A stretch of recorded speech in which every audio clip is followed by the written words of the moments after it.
Yeah, we're still working on it. Damn cats.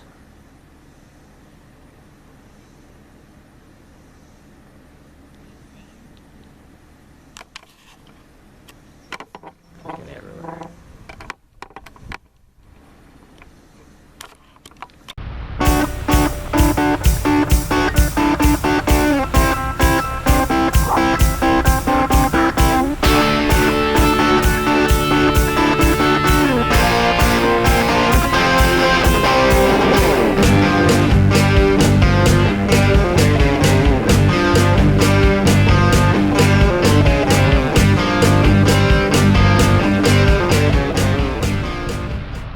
Hey there, how y'all doing? Good to see you again. Thanks for stopping by.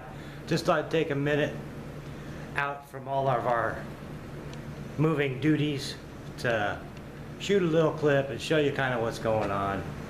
And I know this, the light in here is probably weird, but let me show you around the shop real quick. Oh, it don't look so bad. I'm just trying to level this up a little. That's a little better. You can kind of see things are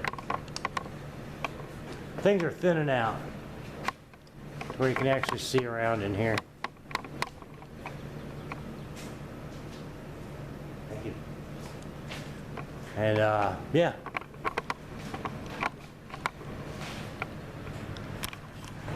And let's go out back. I'll show you a little something out there too. But before we get out back, my mower, the Wizard, popped the belt off it again the last time I was mowing. So I've got to get in there and fix that. And I think I'm going to put a new belt on it this time. That's twice I did that. The Noma, the last day we were using it, we were pulling loads on that little homemade trailer I made. And when we got done that day and pulled it in here, it started leaking gas out of the gas tank. I don't know if it got too hot and ruptured or what. We just took the hose loose and drained it out real quick. And I haven't got a chance to get back to it yet to see what exactly is going on with that.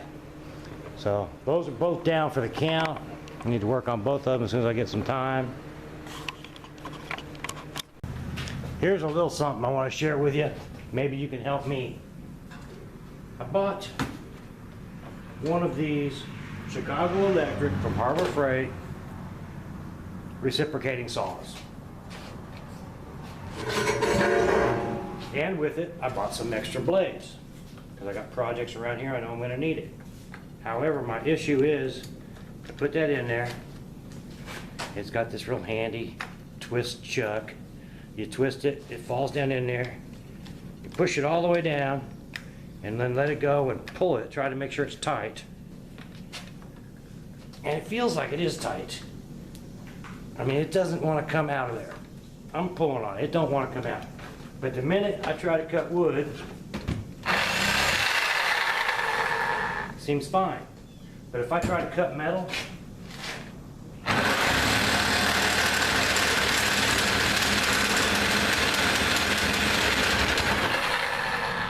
well, make a liar out of me.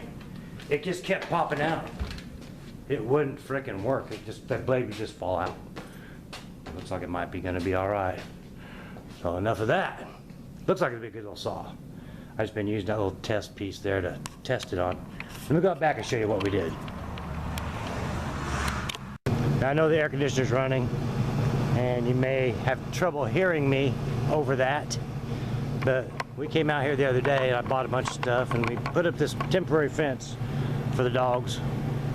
It's hog panels and T-posts. In time, I want to get rid of the T-posts and use some landscaping timbers and make it look a little nicer. And I have a plan on how I want to go about that. But for now, all I've done, we made it a pretty good size. We used 12 of these panels.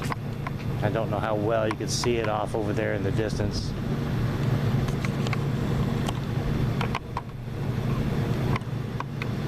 It goes 2 panels past the end of the house. And there's a gate right over here at the end of the house that's wide enough for my lawn tractor and trailer that I built to go through. Has the same thing right here by the garage.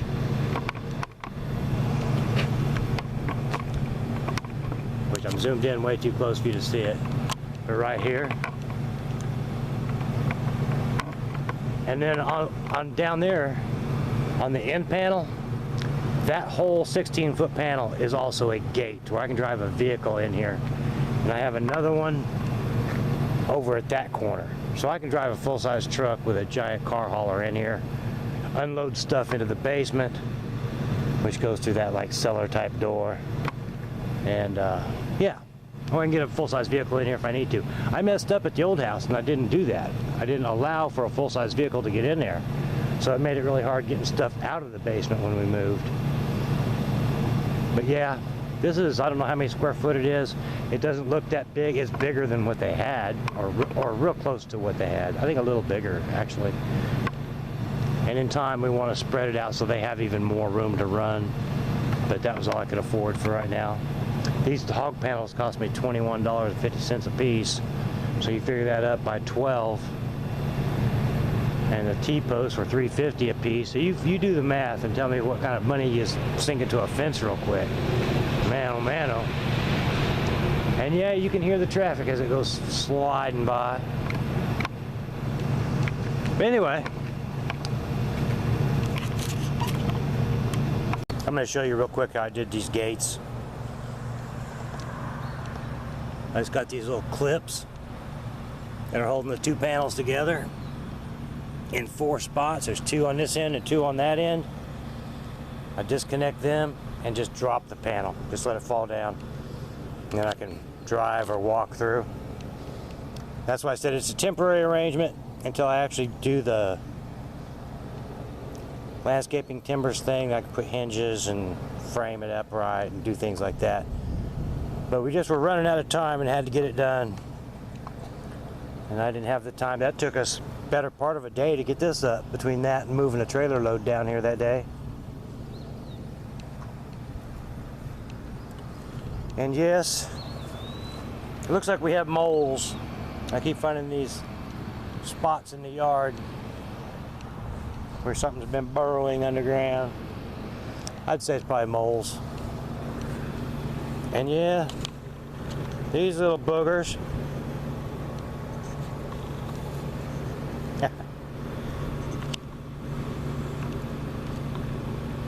They follow you around like crazy. They're so happy to see somebody. They've been down here all night by themselves since we left last night. They're just happy to see somebody. All right, we're going back to the shop.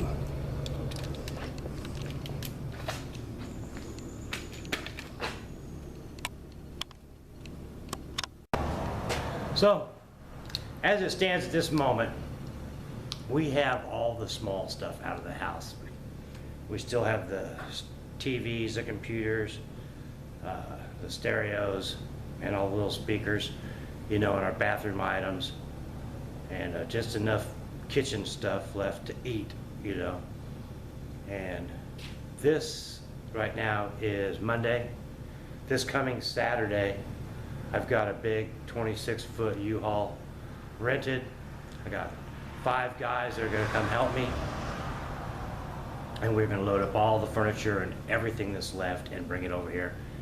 And all we'll have to do is go back to the other house and clean. You know, clean up our mess where we were bugged in there for 5 years, you know, and stuff hasn't moved. And you know, there's dust bunnies and stains and all that kind of good crap that goes with it. But anyway, I just wanted to touch base, give you an update what's going on. And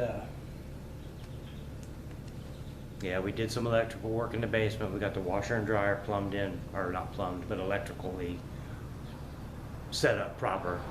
We put in a new breaker in the box, ran new wire, put in new switch boxes, and did it properly. And so now we got 110 there, the 220, I put a new wire on the dryer, a new plug-in. So it plugs in and works. The plumbing thing I hooked up, which you saw before, does work. We're going to do some more wiring in there because there's no way to flip a switch and have the lights come on downstairs. It's basically once you go down those stairs, you're in the dark fumbling around until you find a pull string to turn on a lamp, and we're gonna fix that. We're gonna put it on a switch. We've got a bunch of wiring to do out here in this garage. I've only got 2 outlets here and 1 on that wall. It's kind of a mess. Anyway, more later. I just wanted to say, hey, thanks for coming by and checking it out. I know it's not much, it's the same old crap over and over and over, but I'm just hoping one of these days we can get everything organized and put away, and then we can go back to living life as normal, and I can get started working on some of these projects. I got both 750s sitting there that need attention, the Vulcan and the KZ. I got the 3-wheeler and the 4-wheeler down there that haven't been started in over a year. Need to get them fired up.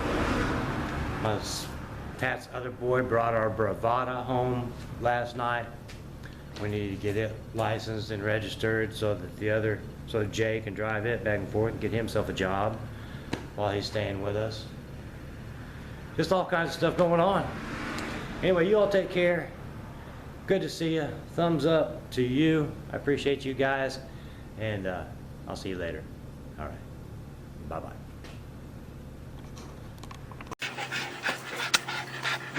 Oh. Yeah.